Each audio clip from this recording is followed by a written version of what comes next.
Hey friends, welcome to exam आसान है। मेरा नाम है सौरभ और आज के इस वीडियो में हम देखेंगे प्रिम्स एल्गोरिदम विथ एग्जाम्पल। और मैं आपको बहुत ही इजी वे में एक्सप्लेन करने वाला हूँ। तो पिछले वीडियो में मैंने आपको बताया था कि स्पैनिंग ट्री क्या होता है और मिनिमम कॉस्ट स्पैनिंग ट्री क्या होता है। अगर आपने वो वीडियो नहीं देखा है तो प्लीज़ जाके पहले वो वीडियो देख लीजिएगा। तो मैंने उस वीडियो में आपको बताया था कि दोनों एल्गोरिदम है जो मिनिमम कॉस्ट स्पैनिंग ट्री को फाइंड करने के लिए हम जो दो एल्गोरिदम यूज़ करते हैं, पहला है प्रिम्स एल्गोरिदम, दूसरा है क्रुस्कल्स एल्गोरिदम। तो उन दोनों में से आज हम पहला देखने जा रहे हैं प्रिम्स एल्गोरिदम। तो जैसे मैंने आपको बताया था कि Prim's algorithm is use to find minimum cost spanning tree for a weighted undirected graph. तो Prim's algorithm minimum cost spanning tree find करने के लिए यूज़ होता है कोई भी वेटेड अनडायरेक्टेड ग्राफ के लिए। तो वेटेड अनडायरेक्टेड ग्राफ अगर आपको नहीं पता क्या है तो मैं आपको एक्सप्लेन कर देता हूँ। तो मान लीजिए हमारे पास ये आप देख सकते हैं दो ग्राफ्स है। इनमें से पहला वाला जो ग्राफ है उसमें आप देखिए कि यहाँ पे कुछ कॉस्ट वेट या फिर वेट आप कह सकते हो लिखा हुआ है, जैसे यहाँ पे 4, 2, 6 एजेस के ऊपर। तो इसलिए इस ग्राफ को हम कह सकते हैं वेटेड ग्राफ।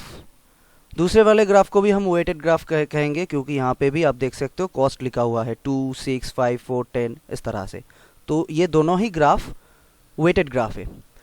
अब दोनों में कुछ अंतर है। देखिए पहले वाले ग्राफ में अगर हम ग्राफ का अगर मैं बात करूँ तो आप देखिए ए से बी आप जा सकते हो, उसी तरह से बी से ए भी आप आ सकते हो, उसी तरह से ए से सी भी जा सकते हो या फिर सी से ए भी आ सकते हो। तो कोई डायरेक्शन यहाँ पे नहीं है, तो इसलिए इस पहले वाले ग्राफ को हम अनडायरेक्टेड ग्राफ बोलेंगे। दूसरे वाले ग्राफ में डायरेक्शन दिया हुआ है, जैसे कि ए से बी तक आप जा सकते हो लेकिन बी से ए तक नहीं आ सकते हो। यहाँ पे देखिए ए टू बी डायरेक्शन एरो देकर इंडिकेट किया गया है। तो यहाँ पे डायरेक्शन दिया हुआ है इसलिए इसको हम बोलेंगे डायरेक्टेड ग्राफ।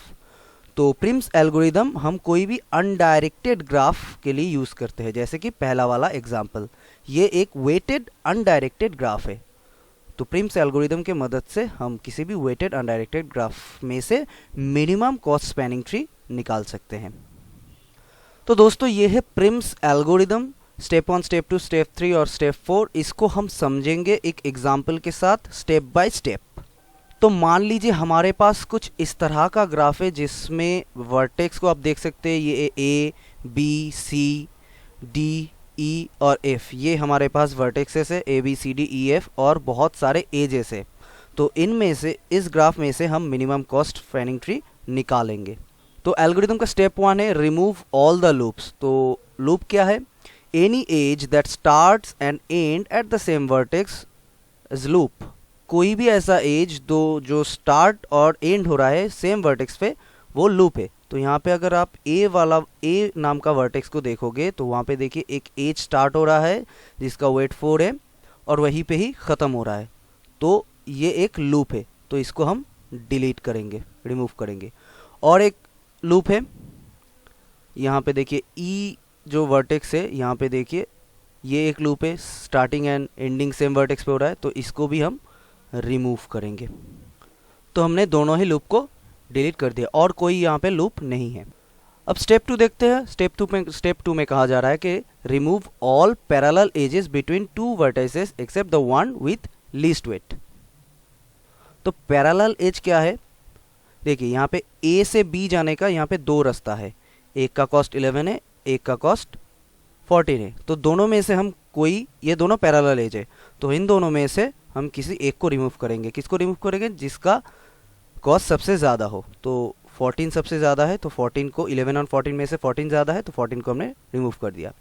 और एक पैरेलल एज है, यहाँ पे देखिए डी से इफ तक जाने का दो रास्ता है, एक का कॉस्ट 10 है, एक का कॉस्ट 16 है। तो 16 ज़्यादा है 10 से, तो हमने 16 को रिमूव करना पड़ेगा। तो हमने सारे पैरेलल एजेस को रिमूव कर दिए, तो हमारा स्टेप 2 भी ख़त्म हो गया। तो हमारा लूप भी रिमूव हो गया और पैरेलल एजेस भी रिमूव हो गया। अब देखते हैं स्टेप 3। स्टेप 3 में कहा जा रहा है कि choose any arbitrary vertex as root vertex. तो हमें यहाँ पर कोई भी एक वर्टेक्स को चूज करना है, ए, बी, सी, डी, ई, एफ में से कोई भी एक वर्टेक्स हमें चूज करना है एज रूट वर्टेक्स। तो अगर आपको एग्जाम में इस तरह का एक एरो दिया जाए, मतलब मान इस ए के बाजू में आप देखिए एक एरो है, अगर एग्ज़ाम में आपको इस तरह का कुछ एरो दिया जाए तो मतलब कहने का मतलब ये होगा कि आप उस वर्टेक्स को as a root node choose करना पड़ेगा। तो मैं इस यहाँ पे एरो है तो इसलिए मैं इस ए को as a root node choose करूँगा। अगर एरो नहीं हो तो आप कोई भी वर्टेक्स को चूज़ कर सकते हो। तो मैं इसको ए को मार्क कर रहा हूँ एज ए रूट वर्टेक्स। ठीक है, तो हमने ए को सिलेक्ट कर लिया। तो अब कहा जा रहा है कि for all vertices repeat step 4। Step 4 को हमें सारे वर्टाइसेस के लिए रिपीट करना है। तो स्टेप 4 में क्या कहा जा रहा है कि check outgoing edges and select the one with less cost and with no cycle. ठीक है, तो चलिए समझते हैं इसको। तो अब हमें चेक करना है ए से कितने आउटगोइंग एजेस जा रहा है। तो ए से देखिए आप, ए से बी तक का एक एज है और ए से सी तक का एक आउटगोइंग एज है। तो इन दोनों एज में से हमें सिलेक्ट करना पड़ेगा किसी एक को। किसको हम सिलेक्ट करेंगे? जिसका वेट सबसे कम हो। तो 11 और 15 इनमें से कम क्या है, सबसे कम क्या है? 11 है। तो 11 को इसलिए हम सिलेक्ट करेंगे। तो हम इसलिए ये वाला एज सिलेक्ट कर रहे हैं और हम पहुंच गए कहाँ? बी पे हम पहुंच गए। तो बी को भी हम, बी वर्टेक्स को हम सिलेक्ट कर लेंगे। ठीक है, अब ये स्टेप 4 हमें फिर से रिपीट करना है। तो हमारे पास अब क्या है? अब दोनों वर्टेक्स है, ए और बी। तो अब हम देखेंगे ए और बी में से कितने आउटगोइंग एजेस है। तो जितने आउटगोइंग एजेस है मैं उसको मार्क कर रहा हूँ। ये एक ए से सी एक आउटगोइंग एज है, बी से डी एक आउटगोइंग एज है, बी से ई एक आउटगोइंग एज है। ठीक है, अब ए से बी तक का तो एज हमने सिलेक्ट कर लिया, तो इसको हम इसलिए इंक्लूड नहीं करेंगे। और सिलेक्ट करते वक्त हमें ध्यान में ये रखना है कि कोई साइकिल ना बने। तो ए और बी में से जितने भी आउटगोइंग एज है उनमें से मिनिमम कौन है, अब ये हमें फाइंड करना है। तो देखिए जितने भी एज मैंने सिलेक्ट किया 6, 5 और 15, इनमें से मिनिमम कौन है? 5। तो बी से ई तक का ये एज हमको सिलेक्ट करना है। तो हम सिलेक्ट कर लेंगे बी से ई तक का ये एज। तो इसको हम सिलेक्ट कर लेते हैं और ई को हम यहाँ पे मार्क कर लेंगे। अब स्टेप 4 फिर से रिपीट होगा। अब हमारे पास 3 वर्टेक्स है, 3 वर्टाइसेस है, ए, बी और ई। तो अब हम देखेंगे ए, बी और ई में से कितने एज आउटगोइंग जा रहा है। तो ए से जा रहा है यहाँ पे सी तक, बी से यहाँ पे डी तक और ई से यहाँ पे, ई से डी तक डी जा सकते हो, ई से सी जा सकते हो, ई से एफ जा सकते हो। तो अब हमारे पास जितने भी एज है, मैं थोड़ा यहाँ पे लिख रहा हूँ उनका कॉस्ट मैं साइड पे लिख रहा हूँ। जैसे कि 15 यहाँ पे 6, 7, 3, 8, 7, 3 और 8। तो अब हमें देखना है कि इन सब में से मिनिमम कौन है। मिनिमम कौन है? इसमें 3 मिनिमम है, तो इसलिए हम 3 को सिलेक्ट कर लेंगे। मतलब इस वाले एज को, ई से डी तक का एज हम सिलेक्ट कर लेंगे।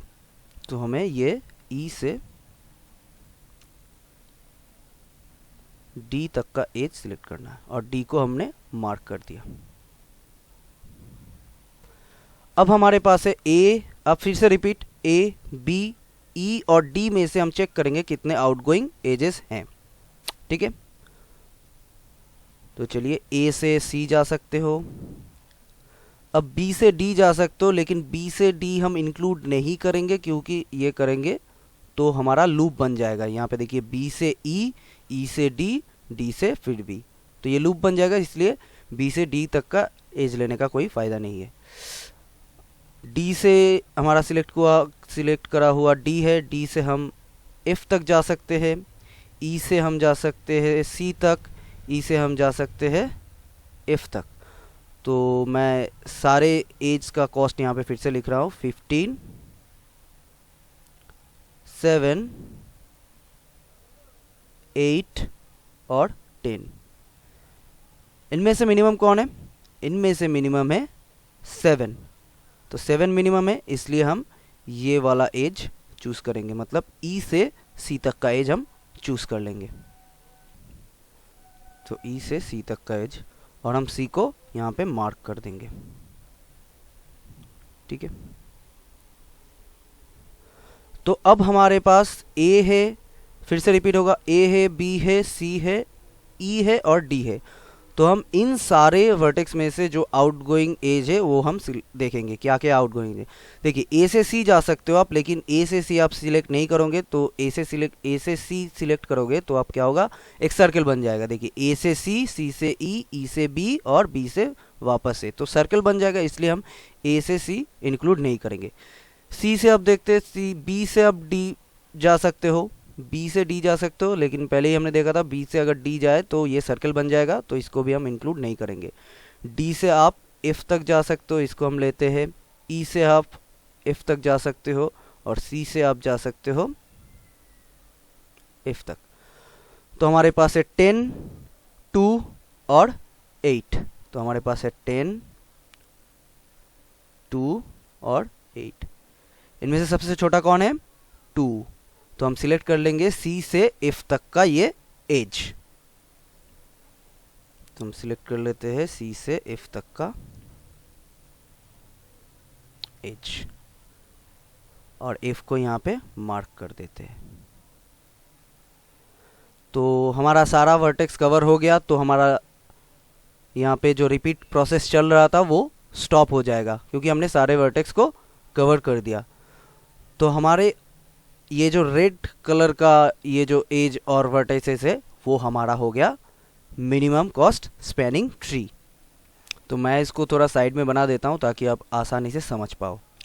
तो ये हमारा बन गया फाइनल रिजल्ट, हमारा final minimum cost spanning tree with the help of Prim's algorithm. अब इसका थोड़ा मिनिमम कॉस्ट भी कैलकुलेट कर लेते हैं। ये 10, 5, 7, 2 और 3 को प्लस कर लेते हैं। तो हम करेंगे 11 प्लस 5 प्लस 7 प्लस 2 प्लस 3। तो कितना आता है रिजल्ट? तो सारे एजेस के वैल्यूज़ को कैलकुलेट करके हमारा रिजल्ट आया 28। तो 28 है हमारा मिनिमम कॉस्ट। ठीक है, तो यही था प्रिम्स एल्गोरिदम। और मैंने डिस्क्रिप्शन में एग्ज़ाम में इसको कैसे लिखना है, एल्गोरिदम क्या होगा और कैसे आपको कोई प्रॉब्लम का सोल्यूशन कैसे निकालना है, तो मैंने उसका पूरा नोट्स बना के दे दिया है। आप वहाँ से डाउनलोड करके एग्ज़ाम के लिए प्रिपेयर कर सकते हो। तो दोस्तों, वीडियो में अगर आपको थोड़ा बहुत हेल्प मिला हो तो भाई शेयर कर देना अपने दोस्तों के साथ, अपने व्हाट्सएप फेसबुक ग्रुप में। भाई प्लीज़ प्लीज़ प्लीज़ शेयर करना इस वीडियो को। और अगर कोई भी समझने में दिक्कत आया हो या प्रॉब्लम हो तो आप मुझे कमेंट करके बता सकते हो, या फिर आप मुझे मेल भी कर सकते हो। और नए हो तो ज़रूर सब्सक्राइब करना चैनल को, और साइड में जो बेल आइकन आएगा सब्सक्राइब करने के बाद तो उसे भी क्लिक कर देना, ताकि आपको मेरे नए वीडियो के बारे में पता चल जाए। तो चलिए दोस्तों, इस वीडियो में इतना ही। मैं मिलता हूँ आपसे अगले वीडियो में। तब तक के लिए bye bye, take care, Tata.